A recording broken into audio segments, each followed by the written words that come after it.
나누도록 하겠습니다.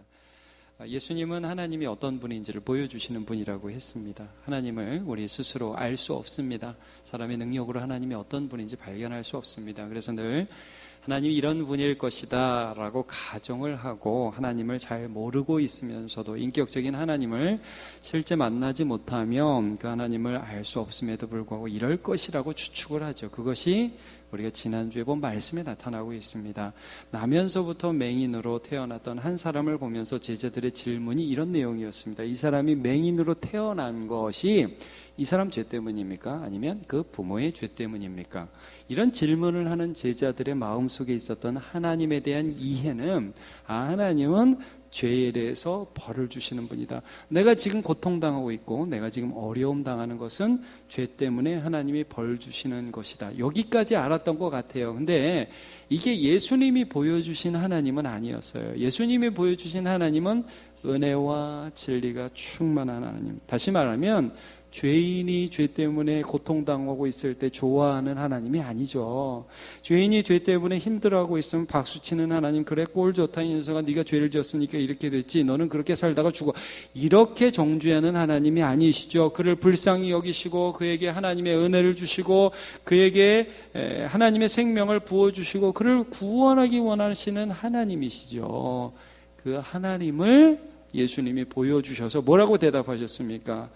죄 때문이 아니라 하나님이 하시는 일을 나타내려고 합니다. 이런 말씀을 해주셨죠. 그러니까 훨씬 하나님이 어떤 분이신지를 풍성하게 나타내 주셨던 그 예수님의 모습, 제자들과의 대화를 우리가 지난주에 살펴보았습니다.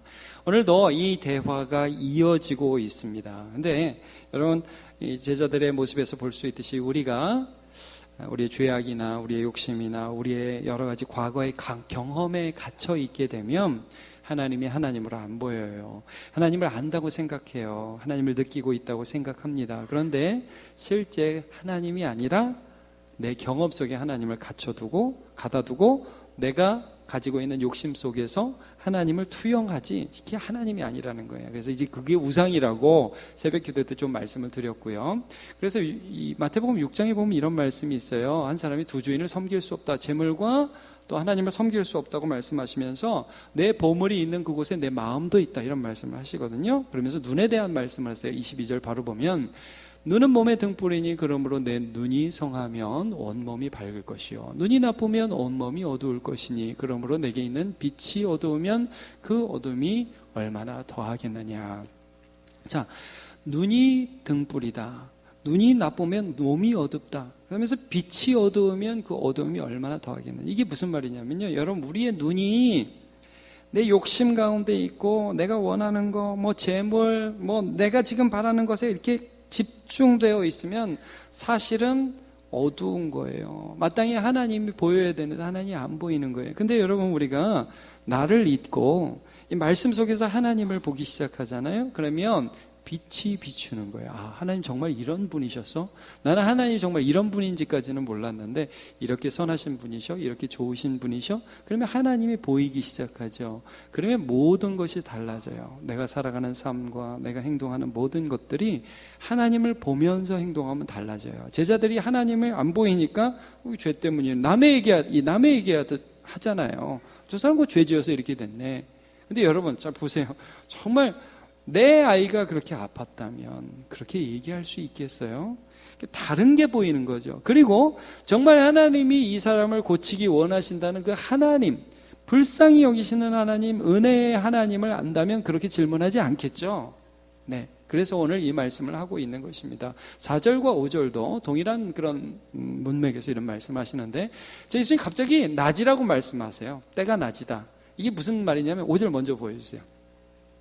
내가 세상에 있는 동안은 세상의 빛이다. 자, 다시 한번 4절. 때가 낮이라는 게 무슨 말씀이냐면 지금 제자들이 예수님과 함께 있죠? 그렇잖아요. 지금 예수님과 제자들이 함께 있는 가운데에서 나면서부터 맹인으로 태어난 그 사람을 보면서 지금 이 말씀을 하잖아요. 야, 때가 낮이다. 말하자면 지금 내가 하나님이 어떤 분인지, 그러니까 예수님 말씀하시는 거예요. 예수님이 하나님 아버지가 어떤 분인지 지금 제자들에게 비추어 보여주고 계신 중이죠.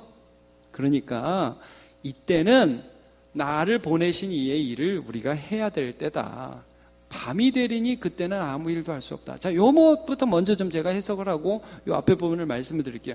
밤이 되면 아무것도 할 수 없다. 이건 무슨 말씀이냐면 제자들이 밤을 경험하게 될 것이라는 말씀이에요. 선생님을 잃어버리는 때를 경험하게 돼요. 그때가 언제입니까? 십자가. 그러니까 제자들이 예수님 막 끝까지 우린 예수님과 함께 죽을 거예요. 막 이렇게 가고 가지만, 그러나 겟세마네 동산에서 유다가 배신하고 로마 군병들이 와갖고 예수님 검과 몽치를 가지고 칼을 차고 와서 예수님을 끌고 가는데 제자들이 다 예수님 버리고, 그때 예수님을 떠나간 다음부터 예수님이 십자가에 달려 죽으시고 부활하시기 전, 그리고 부활하시고 나서도 예수님을 만나기 전까지 그들의 심령은 밤이었어요. 예수님 어디 계신지 나는 아무것도 할 수 없는 거예요. 정말 아무것도 할 수 없는 밤을 경험했어요. 너네 그럴 때도 올 것이다. 그러나 여러분, 이 밤은 결국 성령이 다시 오심으로 끝나게 됩니다. 부활하신 예수님을 만남으로 끝나게 됩니다. 그래서 이런 말씀을 하세요. 요한복음 14장 12절에 보면 내가 진실로 진실로 너희에게 이르노니 나를 믿는 자는 내가 하는 일을 그도 할 것이요 또한 그보다 큰 일도 하리니 이는 내가 아버지께로 감이니라 라고 말씀을 하고 있어요. 그러니까 여러분, 이 밤은 끝날 밤입니다. 그러나 만약에 예수님이 성령으로 다시 오시는데도 그 성령을 마음에 모시지 못한다면 그 사람에게 밤은 계속 되겠죠. 어쨌든 이 구절은 이런 뜻입니다. 밤이 오리니 그때는 아무도 일할 수 없을 것이라는 것은 십자가를 통하여 제자들이 하나님의 빛이 예수님을 통하여 비추어지지 않는 그 순간을 경험하게 될 것이라는 것이고, 지금 너희들은 하나님이 어떤 분인지를 나를 통해서 충만하게 지금 보고 있다. 우리가 그의 영광을 보니 아버지의 독생자의 영광이요 은혜와 진리가 충만하더라. 그것을 너네가 지금 보고 있지 않느냐. 그래서 지금 어떤 일이 일어나고 있느냐. 자, 여러분, 오늘 본문의 4절에서 좀 유의 깊게, 그러면서도 좀 의아하게, 그러면서도 의미 있게 봐야 할 한 단어가 있는데 4절에 그 단어는 우리라는 단어입니다. 우리라는 단어. 때가 아직 낮음에 나를 보내신 이의 일을 누가 해야지요?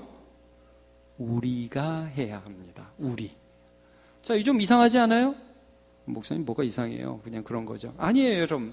때가 아직 낮음에 나를 보내신 이의 일을, 여러분 문맥상으로 하면 누가 해야 돼요?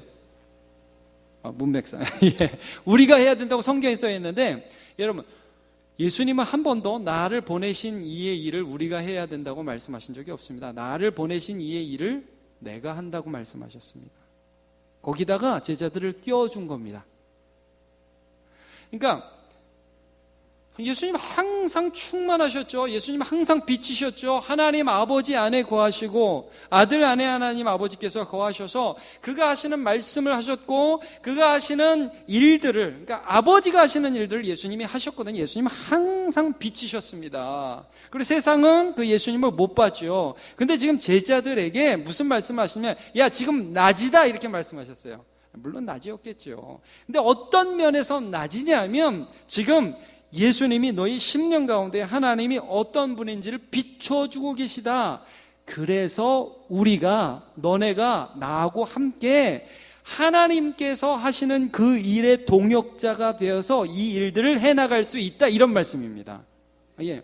그러니까 여러분, 죄인들은, 하나님을 떠난 죄인은 어둠 가운데 거한다고 그랬어요. 하나님이 안 보여요. 여러분, 하나님 뭐 믿습니다, 말은 그렇게 해도 하나님 안 보이고 자기 욕심밖에 안 보이고, 그래서 저 사람이 아프면 그 죄 때문이네 이렇게 얘기하지, 주님 어떻게 하면 고칠 수 있을까요? 어떻게 하면 저 사람을 도울 수 있을까요? 이렇게 안 나간단 말이에요.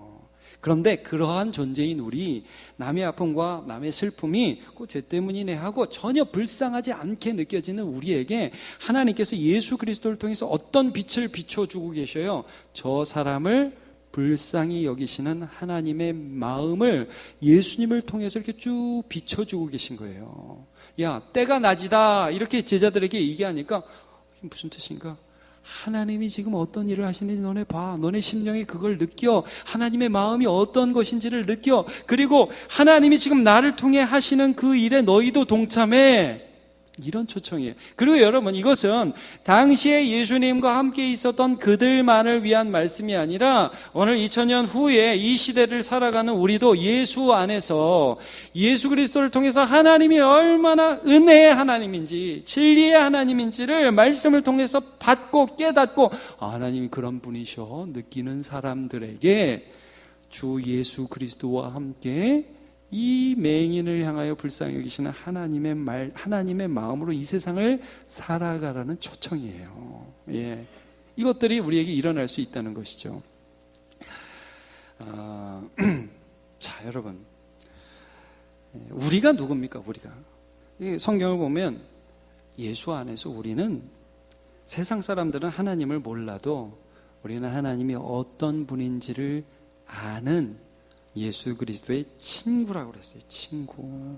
이게 참 놀라운 일입니다. 친구라는 말씀은 예수의 심령을 우리에게 나누어 주신다는 거예요. 예수의 심장을 우리에게 나눠 주신다는 거예요. 하나님을 모르는 사람이 느끼는 것과 하나님을 아는 사람이 느끼는 게 다를 수밖에 없다는 것을 말씀하고 있는 것이죠. 자, 우리 한번 말씀을 찾아봤으면 좋겠는데 누가복음 7장 한번 같이 보죠. 우리가 요한복음 보고 있죠. 그 바로 앞이 누가복음입니다. 이제 누가복음 7장에 보면 여기서도 하나님이 어떤 하나님인지 예수님께서, 하나님의 아들 예수님께서 세상 가운데 나타내시고 계십니다. 요 누가복음 7장 11절부터 보면 나인성에서 한 과부의 아들을 고치시는 그런 장면이 기록되어 있습니다. 11절 보세요. 예수께서 나인이라는 성으로 이제 들어가시고 계셔요. 나인성을 향해서 가고 계십니다. 그런데 그 성에서 어떤 일이 일어나냐면 성문에서 또 어떤 사람이 쭉 나와요. 자, 사람들이 한 죽은 자를 메고 나옵니다. 근데 이는 한 어머니의 독자고 그의 어머니는 과부입니다. 자, 그러니까 어떤 상황인지 아시겠죠? 예수님은 지금 많은 사람들과 함께 그 나인성 안에서 무슨 집회를 열라고 가시는 중이었던 것 같습니다. 어떤 행사를 하려고 하시는 중인지도 모르겠어요. 누구네 집에 가서 식사를 하시려고 하는 중인지도 모르겠습니다. 이게 예수님의 많은 사람들과 지나가고 있습니다. 근데 그 성에서는 죽은 자를 메고 사람들이 막 침울하게 나오고, 그리고 자세히 보니까 한 어머니가 있고 그 사람은 과부고 한 아들이 죽었어요. 자, 여러분, 우리가 어떤 많은 사람들과 공식적인 행사를 가지고 저 어떤 지역으로 가고 있는데 장례차가 쭉 옵니다. 그럼 우리는 어떻게 하죠? 뭐 어떻게 해요? 그렇구나. 그러고 가죠. 여러분 혹시 그렇게 막 이렇게 가다가 만약 우리 뭐 어떤 교회 행사가 있다고 칩시다. 교회 행사가 이렇게 쭉 있는데 저쪽에서 어떤 장례차가 쭉 오면 우리 어떻게 하죠? 뭘 어떻게 해요? 그냥 가죠. 그렇지 않아요? 여러분 거기 굳이 그 장례차 이렇게 가서 손잡고 위로하고 요즘 그럽니까? 안 그러죠. 자, 보세요. 예수님이 어떻게 하셨는지. 자, 주께서 과부를 보시고, 여기에 전제가 있는 거예요. 여러분, 예수님이 가시던 발걸음을 멈추시고 그 과부를 향하여 가셨습니다. 그래서 마음에 불쌍히 여기사, 네가 남편이 없고 아들이 하나 있었는데 그 아들이 죽었구나. 마음에 긍휼이 일어나는 거예요. 여러분, 많은 사람들이 그냥 다 지나가는 그 사람을 보면서 그 사람을 도저히 지나칠 수 없이 그 사람 앞에 서서 긍휼히 여기시는 마음이 일어나는 분이 하나님입니다. 지금 그걸 보여주는 겁니다. 다 지나가요. 그러나 하나님은 안 지나간다는. 그래서 울지 말라고 하시고, 자, 여러분 보세요. 가까이 가서 어디다 손을 대시느냐? 관에다가. 여러분, 사람이요, 이게 죽기 전에는 얼굴도 부비고 그러지만 죽고 난 다음에 이렇게 손 안 댑니다. 안 좋아해요. 근데 예수님 관에 손을 대시고 그 다음에 하나님의 마음을 그대로 삼아서, 그대로 담아서 이렇게 말씀하셨습니다. 청년아, 내가 네게 말하노니 일어나라. 그랬더니 청년이 일어났어요. 그 다음 구절 보세요. 죽었던 자가 일어나 앉고 말도 하는데 예수께서 그를 누구에게? 어머니에게. 여러분, 이거예요. 그를 관에서 아마 일어났겠죠. 그 아들이 죽었던 그 아이들이 일어났어요. 손 잡아가지고. 여러분, 정치인들은 쇼합니다. 그럼 뭐하죠? 여러분, 우리 딱 그려지죠? 딱 누가 죽었어요. 딱 잡고 뭐 할까요? 아, 할렐루야, 하나님이 하셨습니다. 그리고 다 뭐예요? 자기 자랑하죠. 사진 찍으라고 부위하고 포즈 계속 취하고. 근데 여러분, 예수는 그러지 않았어요. 자, 딱 잡아서 누구에게? 어머니에게 주셨습니다. 자, 이분이 누구시라고요? 이분이 이런 분이 하나님이십니다. 세상이 이런 분을 몰라요. 근데 예수님이 하나님을 보여주셨어요. 제자들은 거기서 하나님을 봤어요. 아마 제자들도 그랬을걸요. 주님 또 멈춘다. 아, 참 행사 늦어진다. 아, 시간 지체된다. 주님 또 왜 이러시나. 이렇게 했을지도 모릅니다. 그 사람들이. 자, 우리 다음 장을 한번 보시면 8장. 8장 좀 뒷부분에 8장이 좀 길어요. 40절부터 한번 보십시오. 누가복음 8장 40절부터 보시면 예수님께서 야이로라는 한 회당장에 있는 딸을 이제 고치러 가는 장면이 나옵니다.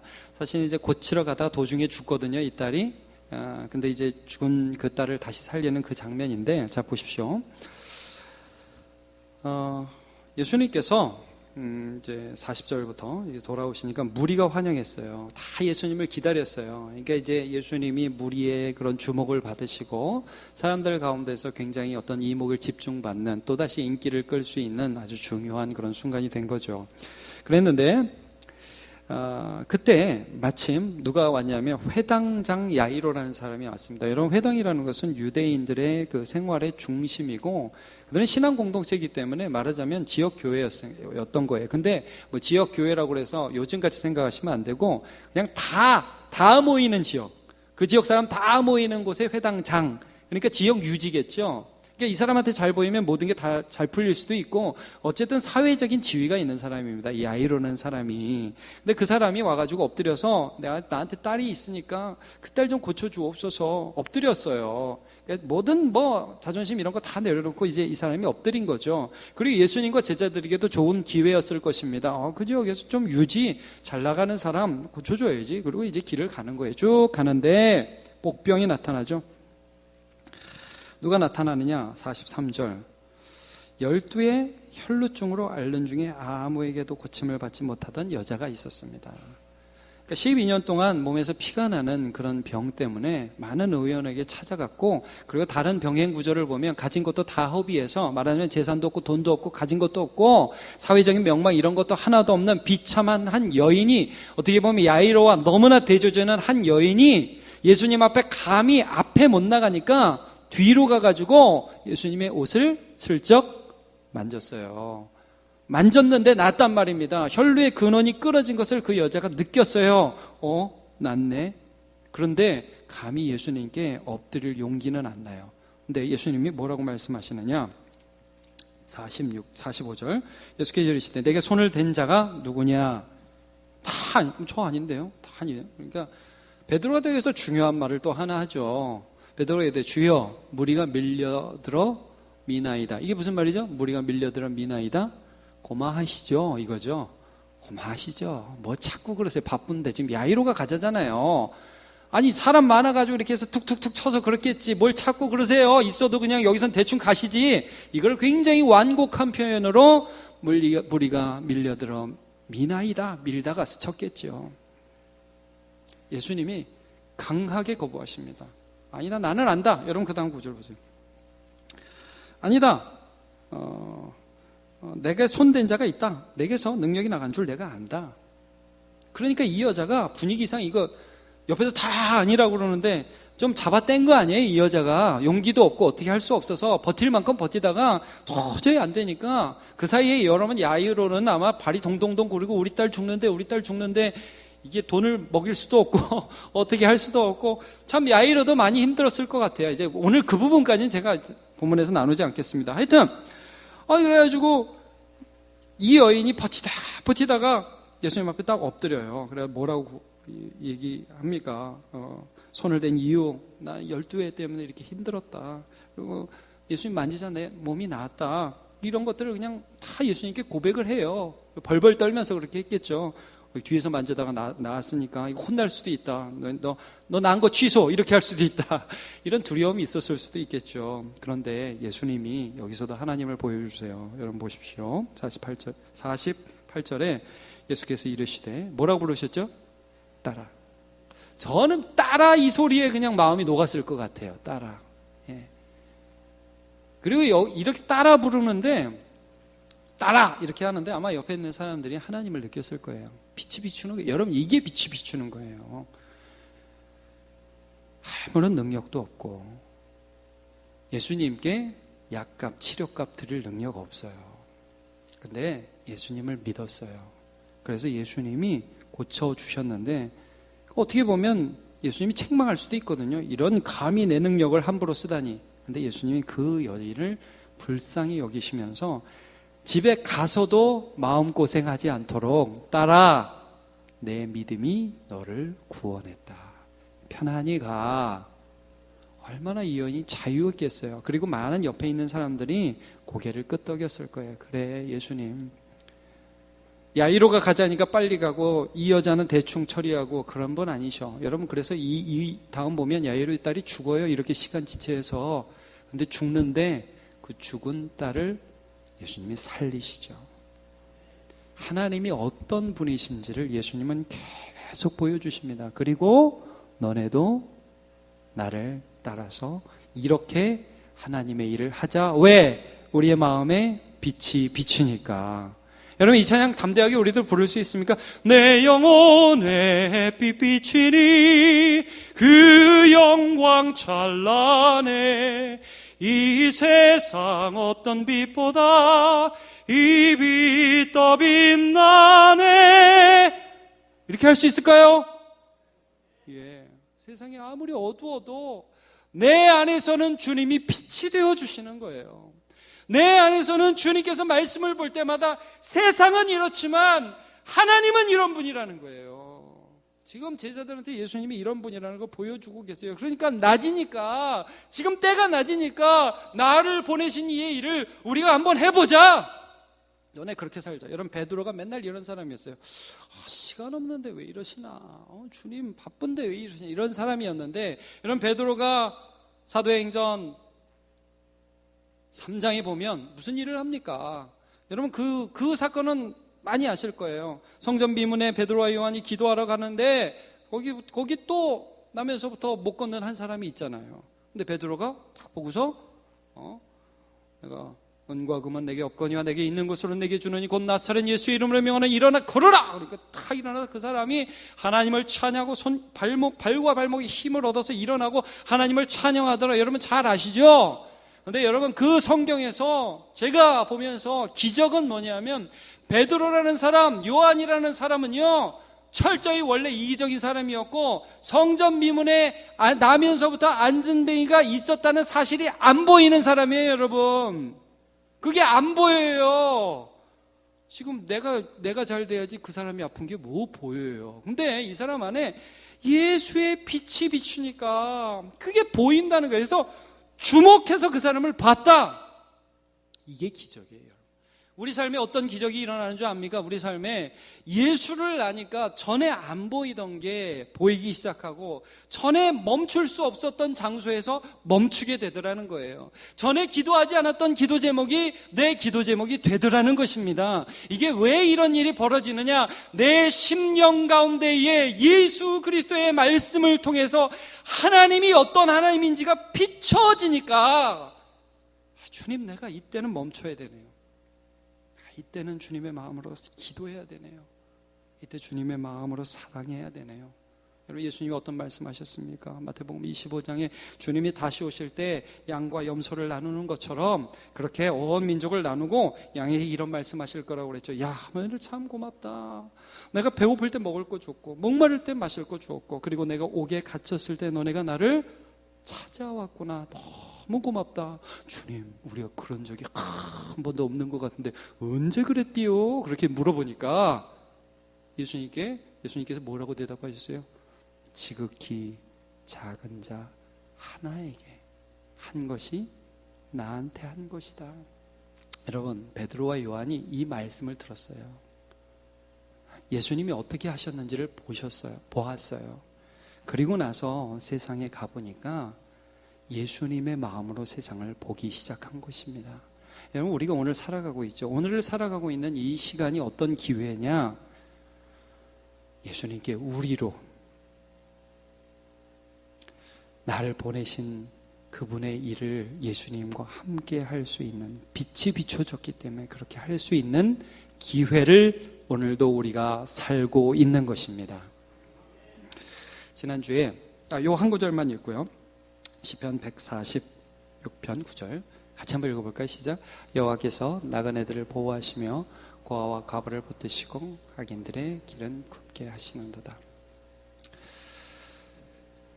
고아와 과부를 하나님께서 사랑하신다는 말씀입니다.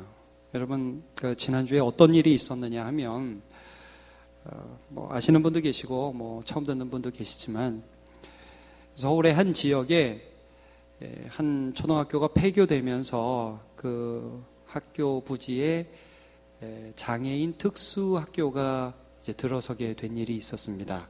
그런데 이제 그 지역의 국회의원이 이 지역에 국립 한방병원이 필요하다 해서 그 지역에 이걸 세워야 된다 해서 지역 주민과 그 지역 그 부지가 이제 장애인 특수학교가 들어와야 되냐, 국립 한방병원이 들어와야 되냐, 이제 그런 문제를 놓고 지역 주민들을 대상으로 한 공청회가 열렸습니다. 혹시 보셨습니까? 그 기사? 그래서 장애인 학부모들이 이제 나중에는 무릎을 꿇더라고요. 저희 좀 이해해 달라고. 그때 여러분 그 기사 보시면 그렇게 이해해 달라고 그러니까 어떤 젊은 남자가 뛰어나와서 그 앞에 같이 무릎 꿇습니다. 우리도 좀 이해해 달라고. 근데 여러분, 이게 뭘 이해해 달라냐면, 우리의 자녀가 이 학교가 들어서면 가까운 데 갈 수 있는데 3시간 차 타고 가야 됩니다. 안 그러면. 이 사람은 우리도 좀 이해해 달라고. 우리도 어렵게 돈 벌어가지고 지금 이렇게 집 사고 그랬는데 집값 더 올려야 되지 않겠냐. 우리도 좀 이해해 달라고. 그럼 여러분 뭘 이해해야 되는 겁니까? 나중에 막 울면서 마음 좀 열어주고 들어주세요. 그러니까 방청석에서 무슨 얘기가 나오냐면, 마음 안 열어. 여러분 그러더라고요. 좀 이해 좀 해주세요. 이해 못해. 근데 제가 그걸 보면서 좀 이런 생각이 들었어요. 그 앉아 계신 분 중에 교회 다니는 사람이 없을까? 여러분 어떻게 생각하세요? 우리 집값 떨어지니까 절대 이런 시설 못 들어온다라고 주장하는 사람 중에 나 예수 믿는다고 하는 사람이 그 자리에 여러분 앉아 있었을까요? 안 앉아 있었을까요? 앉아 있었을 겁니다. 저는 혹시 여전도 회장 거기 앉아 있으면 어떡하지?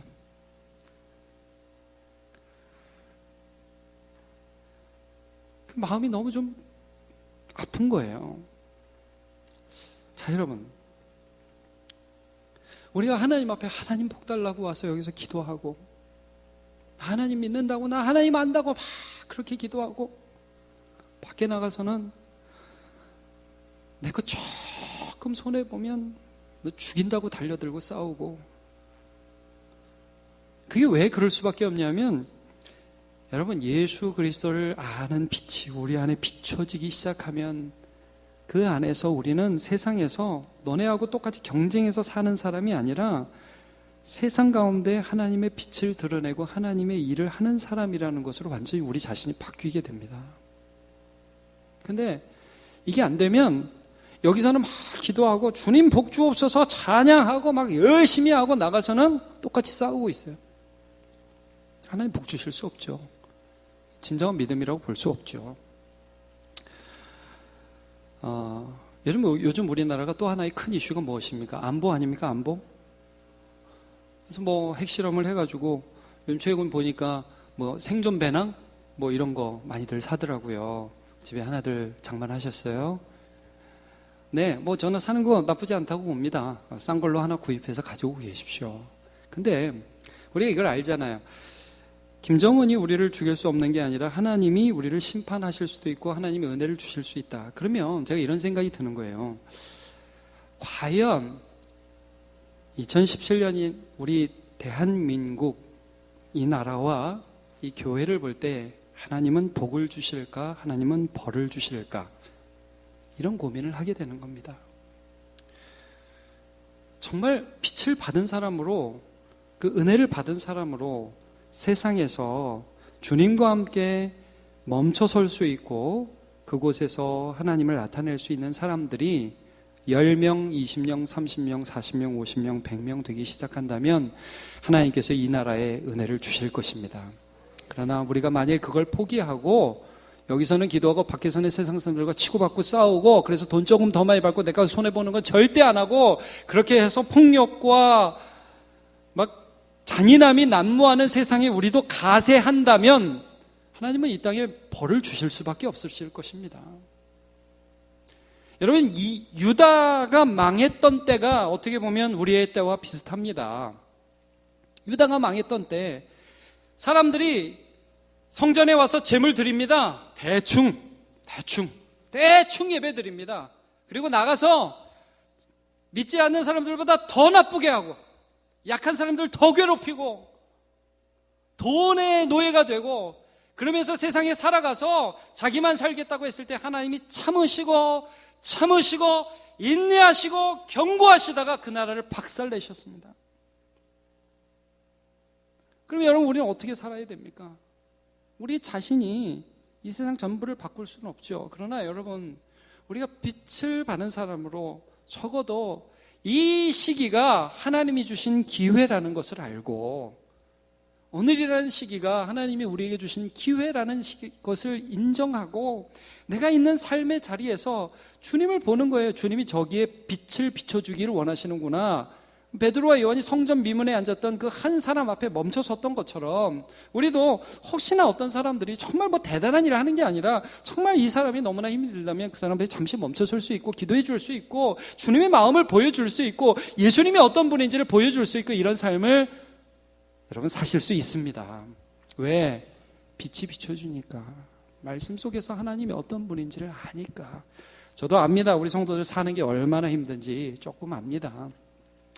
여러분, 100만 원 버는 사람이 90만 원 벌면 살기 힘든 겁니다. 정말 힘들어요. 90만 원 버는 사람이 85만 원 벌면 정말 이 견디기 힘든 거예요. 어려워요. 그런데 여러분, 이러한 삶 속에서 우리가 정말 하나님, 내가 정말 지금 힘들고 어렵고 내가 가진 거 조금 더 없어지는 게 너무 힘들지만 그러나 나의 풍성함 대신 주님을 믿기 때문에 내가 이런 싸움하기를 원합니다. 하나님을 드러내는 싸움, 하나님을 나타내는 싸움, 하나님이 일하시는, 하나님이 이 세상을 통해 하나님이 얼마나 풍성한 은혜롭고 자비로우신 분이시고 진리이신지를 나타내는 이 싸움을 주님과 함께 하면서 살아가기를 원합니다. 이런 인생 살아가시는 주의 백성들 다 되시기를 축복합니다. 우리 마태복음 6장 33절 마지막으로 같이 읽습니다. 시작. 그런즉 너희는 먼저 그의 나라와 그의 의를 구하라. 그럼 이 모든 것을 너희에게 더하시리라. 아멘. 우리 다 일어나 찬양합시다.